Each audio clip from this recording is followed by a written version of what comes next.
Hello दोस्तों, आज मैं मल्टीमीटर के बारे में बता रहा हूँ। मल्टीमीटर के बारे में बताता हूँ।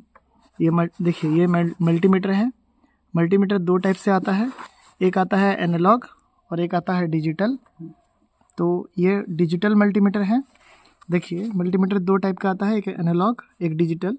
ये जो मल्टीमीटर है इसमें नंबरिंग सिस्टम दिख रहा है, इसलिए इसको हम डिजिटल मल्टीमीटर कहते हैं। और जो कांटा वाला मल्टीमीटर होता है उसे हम एनालॉग मल्टीमीटर कहते हैं। जैसे ये देखिए घड़ी का कांटा है, इस टाइप का रहेगा तो उसे हम एनालॉग मल्टीमीटर कहेंगे। इस मल्टीमीटर से हम क्या क्या मेजर कर सकते हैं, आइए इसके बारे में डिस्कस करते हैं। सबसे पहले करंट, जिसे हम आई से डिनोट करते हैं, और इसका ऐसा यूनिट एम्पियर होता है जिसे हम कैपिटल ए से डिनोट करते हैं। यानी हम मल्टीमीटर में करंट मेजर कर सकते हैं, और करंट को देखने के लिए हमको कैपिटल ए देखना होगा। आइए देखते हैं मल्टीमीटर में कैपिटल ए। यहाँ देखिए ये कैपिटल ए करंट, यह करंट को मेज़र करता है। इस जगह पर अलग अलग वैल्यू दिया हुआ है करंट का, जिसकी सहायता से हम करंट को मेज़र कर सकते हैं। दूसरा देखते हैं, करंट में भी हम दो तरह से मेज़र कर सकते हैं, पहला एसी दूसरा डीसी। अगर आपको इस तरह का कर्व मिले तो वो एसी को शो करता है, और अगर सीधा कर्व मिले तो वो डीसी को शो करता है। इस प्रकार हम करंट में इसमें से एसी और डीसी का मेजरमेंट कर सकते हैं। दूसरे नंबर पर हम इसमें वोल्टेज का मेजरमेंट कर सकते हैं, जिसको वी से डिनोट करते हैं। इसका ऐसा यूनिट वोल्ट होता है, वोल्टेज का ऐसा यूनिट वोल्ट होता है, जिसे हम कैपिटल वी से डिनोट करते हैं।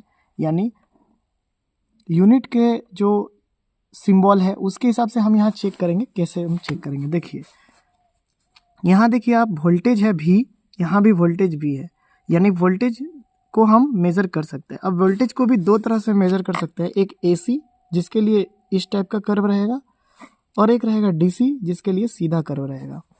एसी के केस में देखिए यहाँ वोल्टेज में एसी का सिंबल दिया हुआ है, इससे हम एसी का वोल्टेज को मेजर कर सकते हैं। और इसके पर्टिकुलर वोल्टेज दिया गया है 200 वोल्ट और 750 वोल्ट, अलग अलग। जिस तरह से हमको मेजरमेंट चाहिए उस तरह से वैल्यू को लेंगे। वैल्यू जो बताना है वो हम नेक्स्ट वीडियो में बताएंगे, अभी सिर्फ बताते हैं कौन सा क्या करेंगे। यहाँ पर हम एसी वोल्टेज को मेजर करेंगे, और इस सिंबल को देखते हुए हम डीसी वोल्टेज को यहाँ से मेजर करेंगे। तो हमने क्या क्या देखा, वोल्टेज को डीसी में मेजर कर सकते हैं, वोल्टेज को एसी मेजर कर सकते हैं, फिर करंट को मेजर कर सकते हैं एसी डीसी में। आगे चलते हैं, आगे हम लोग रेजिस्टेंस को भी मेजर कर सकते हैं मल्टीमीटर के थ्रू। रेजिस्टेंस जिसे आर से डिनोट किया जाता है, इसका ऐसा यूनिट ओम होता है, और इसका सिंबल होता है ऐसा। यानी रेजिस्टेंस को मेज़र करने के लिए हमको ई वाला सिंबल यूज़ करना होगा। तो आइए देखते हैं इस सिंबल कहाँ है।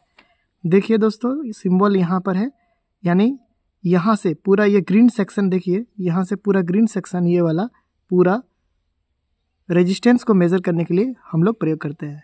जिस वैल्यू का रेजिस्टेंस रहेगा उस हिसाब से हम यहाँ पर पॉइंट को सिलेक्ट करेंगे। इसके बाद हम कंटिन्यूटी चेक कर सकते हैं। कंटिन्यूटी यहाँ पर है, यहाँ से हम कंटिन्यूटी चेक कर सकते हैं।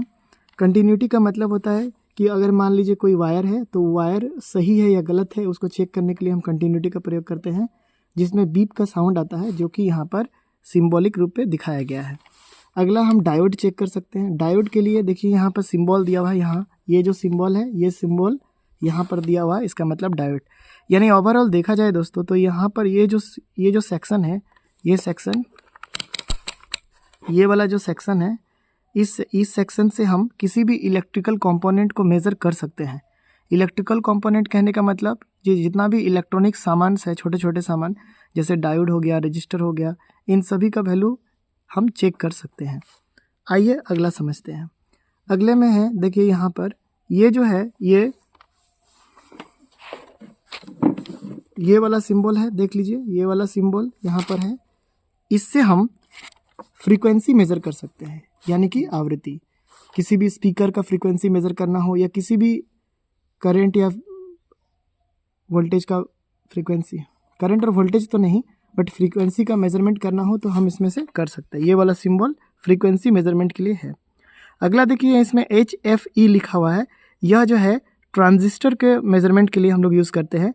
ट्रांजिस्टर जो कि दो टाइप के होते हैं, एक NPN और एक होता है PNP। तो ट्रांजिस्टर को यहाँ प्रयोग करके हम पॉइंट यहाँ सेलेक्ट, यहाँ इस पॉइंट पे सिलेक्ट करके रखेंगे और यहाँ से ट्रांजिस्टर से हम इसका वैल्यू प्राप्त कर सकते हैं। इसका वैल्यू कैसे प्राप्त करना है उसके लिए अलग से वीडियो बना दूंगा।